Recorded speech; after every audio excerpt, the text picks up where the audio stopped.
Welcome to Shadows of History, where we delve into the darkest corners of our past. Today we're talking about execution, not the clean modern kind, but the kind that made up an essential part of the tapestry of pre-modern life. The kind that kept people awake at night, wondering if they might be next. Today we uncover the brutal execution methods from ancient empires that will send shivers down your spine. These are stories of real human beings and the unimaginable torment they suffered. Imagine, if you will, being trapped, not in some dungeon or prison cell, but in a small confined space open to the elements. The air is thick and stifling, offering no respite. You're stripped naked, your body smeared with milk and honey.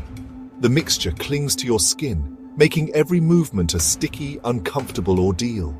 The sweet, sticky mixture attracts flies, wasps, anything that can smell the feast you've become. The buzzing grows louder, a constant reminder of your impending doom. This is scaphism, an ancient Persian method of execution so horrifying, so monstrous that it almost defies description. It was designed to prolong suffering, to make death a slow, agonizing process. The victim, deemed an enemy of the state or guilty of some heinous crime, was placed between two boats, their bodies strapped in, their heads and limbs exposed. The boats were then sealed together, creating a coffin-like structure. Then, they were force-fed milk and honey until they became violently ill, their excrement adding to the symphony of suffering. Days turned into weeks, each moment more torturous than the last. The sun beat down mercilessly, baking their skin. The relentless heat added another layer of torment, blistering their flesh. Insects, drawn by the stench, crawled into their eyes, their ears, their mouths, laying eggs beneath their skin. The sensation of tiny legs and wings was maddening. The victim, slowly being consumed alive, could do nothing but lie there, their screams lost to the wind. Each cry for help was swallowed by the vast, uncaring wilderness.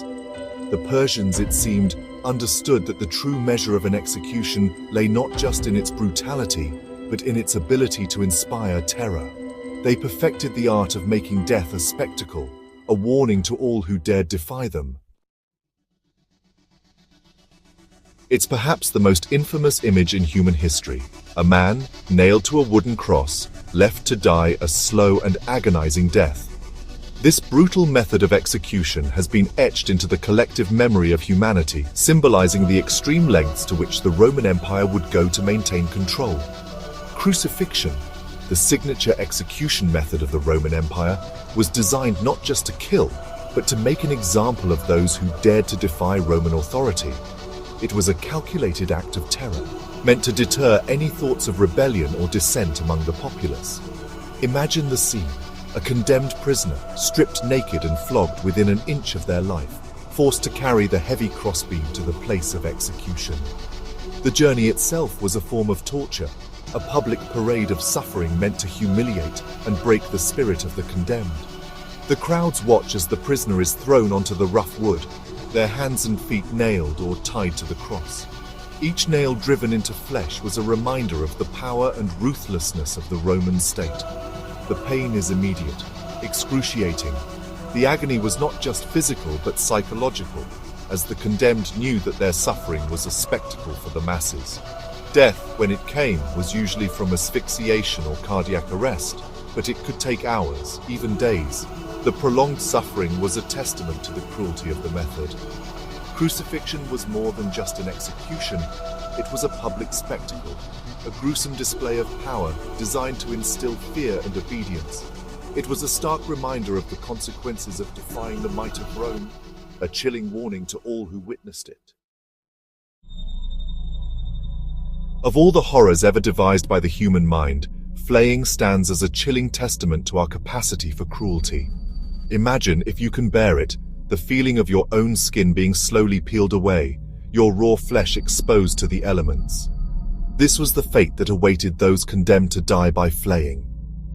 Practiced by various ancient cultures, from the Assyrians to the Aztecs, flaying wasn't just about inflicting pain, it was about stripping away a person's identity. Some victims were flayed alive, their screams a symphony of suffering that echoed through the ages. Others were boiled or dipped in hot water to loosen their skin, making the process more efficient, if no less horrific. Flaying was a fate worse than death, a slow and agonizing demise that left its victims broken, both physically and psychologically. Ancient Greece, a civilization revered for its philosophy, art, and democracy, also harbored a dark secret, the brazen bull. This hollow bronze statue, crafted in the shape of a bull, wasn't just a work of art, it was an instrument of unimaginable cruelty. Imagine, if you will, being locked inside the bull's belly, the metal still cold against your skin. Then a fire is lit beneath you, the bronze slowly heating up, turning your prison into an oven. As you screamed, your cries were funneled through a series of tubes and pipes in the bull's head, transforming your screams of pain into the bellows of a raging beast. The crowd outside, entertained by this grotesque spectacle, would listen to the bull roar, oblivious to the human suffering within. Vlad III, better known as Vlad the Impaler, cast a long shadow across 15th century Wallachia. His reign was marked by a series of brutal campaigns that left an indelible mark on history. His name alone was enough to strike fear into the hearts of his enemies, and for good reason. Vlad's reputation for cruelty was not just legend, it was a terrifying reality for those who opposed him. Vlad's preferred method of execution, impalement, was as brutal as it was effective. This gruesome technique was designed to instill fear and ensure obedience among his subjects and enemies alike. Imagine, if you can stomach the thought, being forced onto a large, sharpened stake, the wood slowly piercing your body. The sheer horror of this method was enough to deter many from challenging his rule. The pain is immediate, excruciating, but it's only the beginning of your ordeal. The slow, agonizing process could last for hours, even days, as the stake gradually made its way through the body. Vlad, a master of psychological warfare, often had his victims impaled slowly, the stake driven through their bodies gradually, prolonging their agony. This method was not just about death, it was about sending a message. Some were impaled through the rectum, the stake slowly working its way up their torso, their internal organs impaled one by one. The sheer brutality of this method was a testament to Vlad's ruthlessness. The sight of thousands of impaled bodies lining the roads leading to his capital city was enough to break the spirit of even the most hardened invader.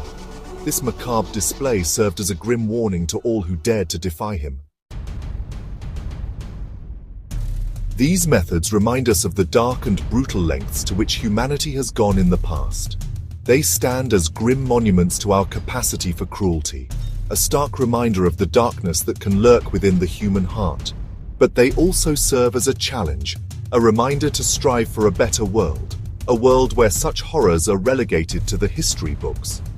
Join us next time on Shadows of History, as we continue to explore the eerie and fascinating tales from our history.